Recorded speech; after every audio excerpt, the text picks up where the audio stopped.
No, I need some working older computers to test the CPUs and use for video on YouTube like this in English and my language Danish. But I got to page 11 this document, but let's start all over. Just try to explain the technology behind this Intel processors and AMDs. They are so complicated you probably not understand it.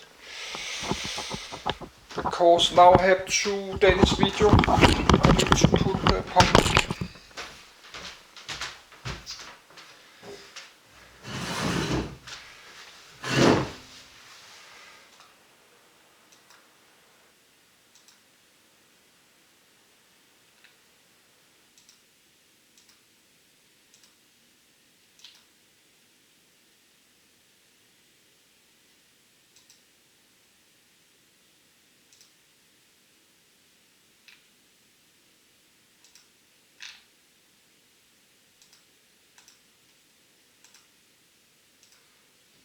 Yes, I need to put this to Danish video public. Then I will add it to my playlist.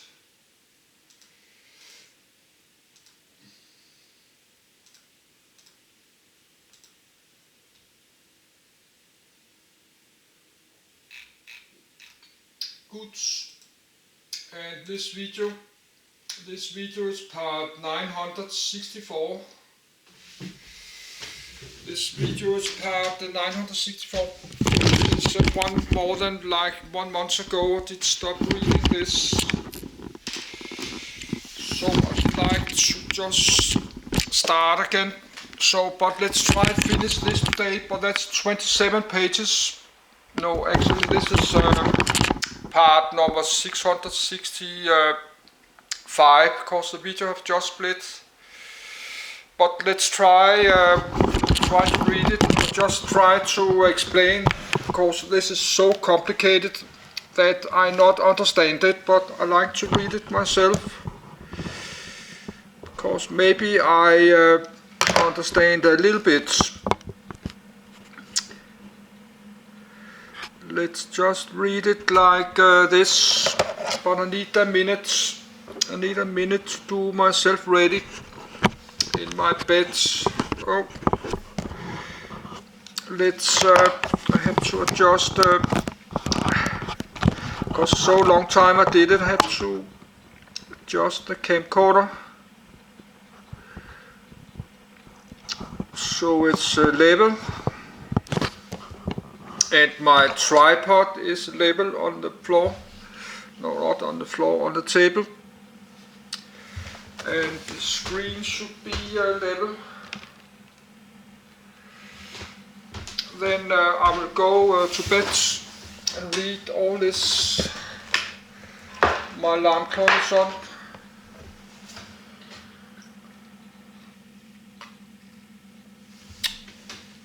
But this is how they're making the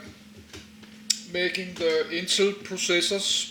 They make it today, but this is so complicated, you probably not understand it.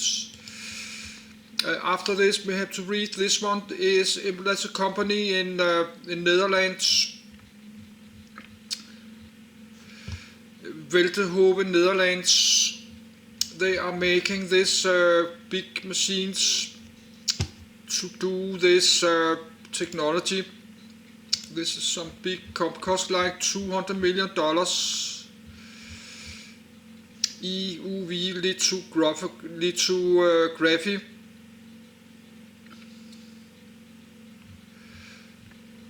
They are doing this machine. You can only buy this machine on one place in the world because the China don't have these machines.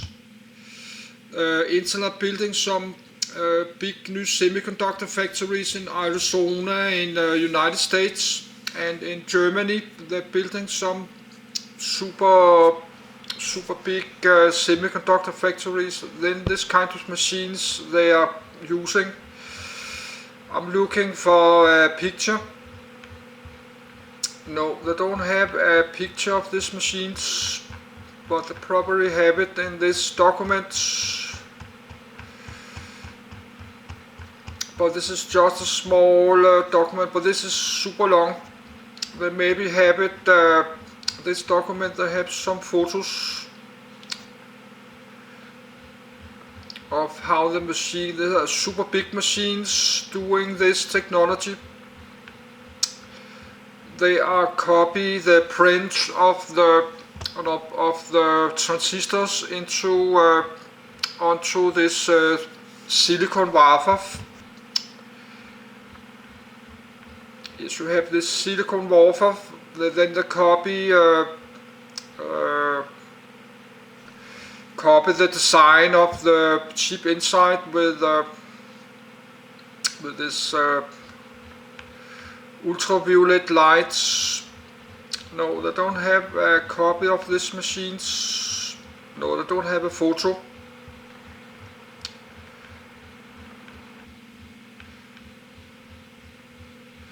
But I saw it, you can search on the video on YouTube. If you search this on videos, ASML, you can find it. But let's just read it, even it's I not understand it.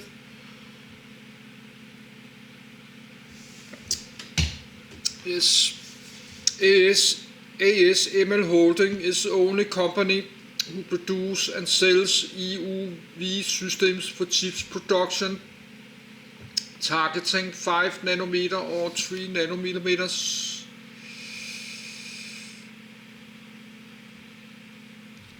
So let's read about this. But my camcorder will run out of power long before we finish reading. But then I have my 10 years old spare Canon camcorder. We have to continue because it takes like 24 hours to charge this camcorder. So we just continue, try to finish this today.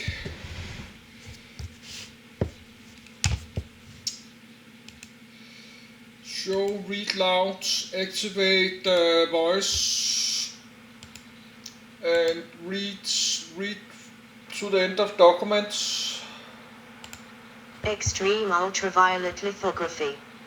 Extreme ultraviolet lithography, also known as EUV or EUVL, is an optical lithography technology used in steppers, machines that make integrated circuits, ICs, for computers and other electronic devices. It uses a range of extreme ultraviolet, EUV, wavelengths roughly spanning a 2% FWHM bandwidth about 13.5 nm, to produce a pattern by exposing reflective photomask to UV light which gets reflected onto a substrate covered by photoresist. It is widely applied in semiconductor device fabrication process. As of 2022, ASML Holding is the only company who produces and sells EUV systems for chip production, targeting 5 nm and 3 nm. At the 2019 International Electron Devices Meeting, IEDM, TSMC reported use of EUV for 5 nm in contact, via, metal line, and cut layers, where the cuts can be applied to fins, gates or metal lines. 1, 2. At IEDM 2020, TSMC reported their 5 nm minimum metal pitch toe reduced 30% from that of 7 nm, 3, which was 40 nm. 4. Samsung's 5 nm is lithographically the same design rule as 7 nm, with a minimum metal pitch of 36 nm. 5. Image formation mechanism in EUV lithography. EUV multilayer of silicon-based glass spacer and molybdenum reflectors absorber EUV radiation resist substrate secondary electrons EUV multilayer and absorber constituting mask pattern for imaging a line. EUV radiation reflected from the mask pattern is absorbed in the resist and substrate, producing photoelectrons and secondary electrons.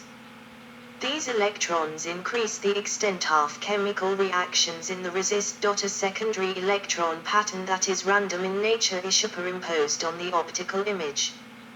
The unwanted secondary electron exposure results in loss of resolution, observable line edge roughness and line width variation. Contents. History. Fab tool output. Masks. Tool resource requirements. Summary of key features. Light source power, throughput, and uptime. Tool uptime. Comparison to other lithography light sources.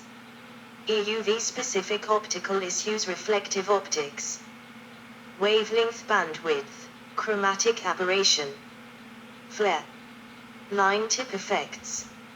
Enhancement opportunities for EUV patterning. Assist features.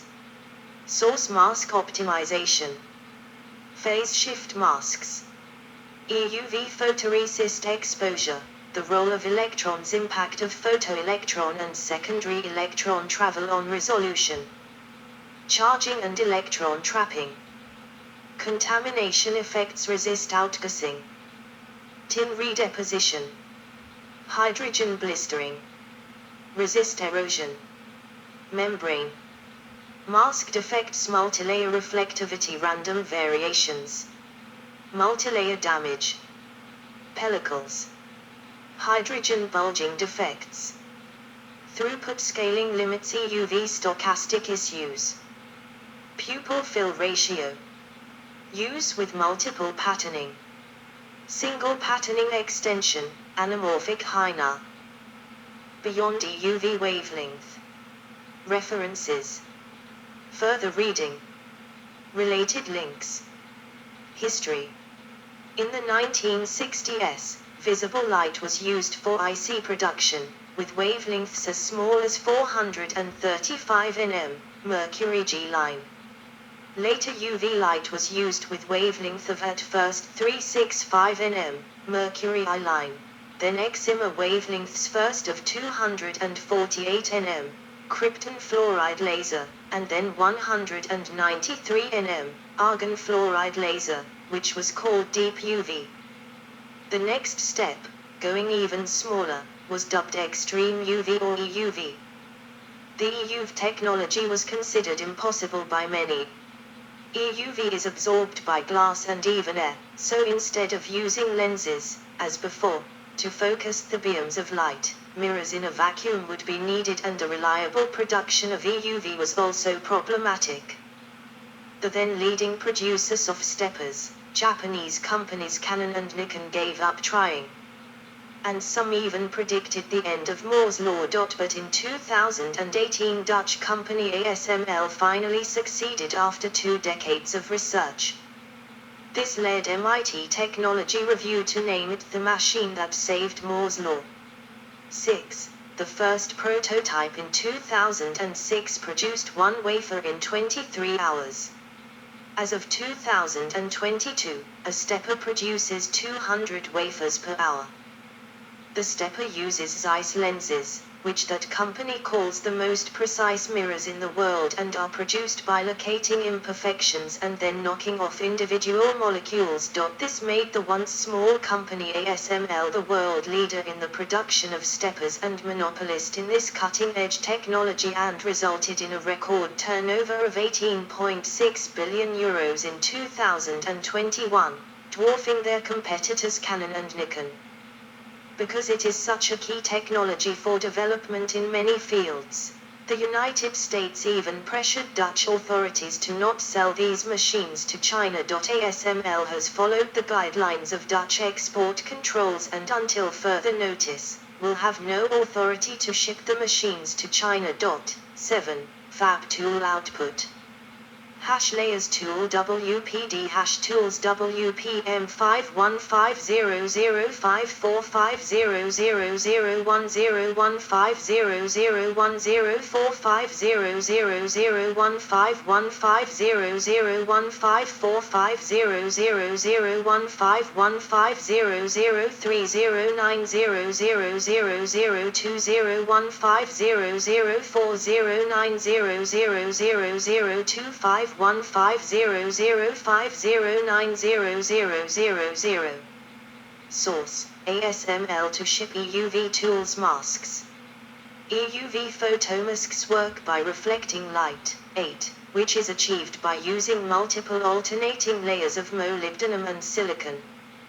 This is in contrast to conventional photomasks which work by blocking light using a single chromium layer on a quartz substrate. An EUV mask consists of 40 alternating silicon and molybdenum layers winking sad smiley 9. This multilayer acts to reflect the extreme ultraviolet light through Bragg diffraction. The reflectance is a strong function of incident angle and wavelength, with longer wavelengths reflecting more near normal incidence and shorter wavelengths reflecting more away from normal incidence. The pattern is defined in a tantalum-based absorbing layer over the multilayer. 10. The multilayer may be protected by a thin ruthenium layer. 11. 12. Blank photomasks are mainly made by two companies, AGC Incorporated and Hoya Corporation. 13. 14. A blank photomask is covered with photoresist, which is then baked, solidified, in an oven, and later exposed to laser light, using maskless lithography. 15. The exposed photoresist is developed, removed, and the unprotected areas are etched. The remaining photoresist is then removed. Masks are thin inspected and later repaired using an electron beam. 16. Etching must be done to a very specific depth, thus making etching difficult when compared with conventional photomask manufacturing. 17. Tool. The tool consists of a laser-driven tin, SN, plasma light source, reflective optics comprising multilayer mirrors, contained within a hydrogen gas ambient. 18. The hydrogen is used for keeping the EUV collector mirror in the source free of SN deposition. 19. EUVL tool, Lawrence Livermore National Laboratory. EUVL is a significant departure from the deep ultraviolet lithography standard. All matter absorbs EUV radiation. Hence, EUV lithography requires a vacuum. Elliptical elements, including the photomask, must use defect-free molybdenum/silicon, Mo/Si, multilayers, consisting of 40 Mo/Si bilayers, that act to reflect light by means of interlayer interference. Any one of these mirrors absorb around 30% of the incident light. Current EUVL systems contain at least 2 condenser multilayer mirrors, 6 projection multilayer mirrors and a multilayer object mask. Since the mirrors absorb 96% of the EUV light, the ideal EUV source needs to be much brighter than its predecessors. EUV source development has focused on plasmas generated by laser discharge pulses. The mirror responsible for collecting the light is directly exposed to the plasma and is vulnerable to damage from high-energy ions, 20, 21, and other debris, 22, such as tin droplets, which require the costly collector mirror to be replaced every year. 23. Resource requirements. Utility 200W output EUV 90W output RF. Immersion double patterning electrical power, kilowatt, 53249 cooling water flow, L/min, 160075 gas line 63.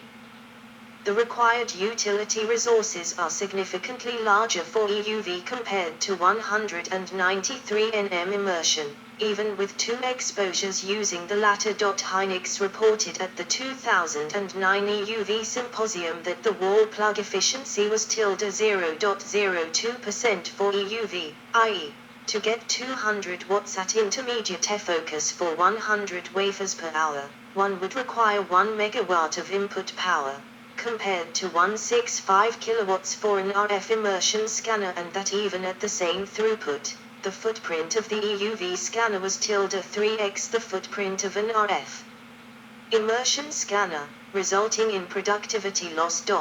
24. Additionally, to confine ion debris, a superconducting magnet may be required.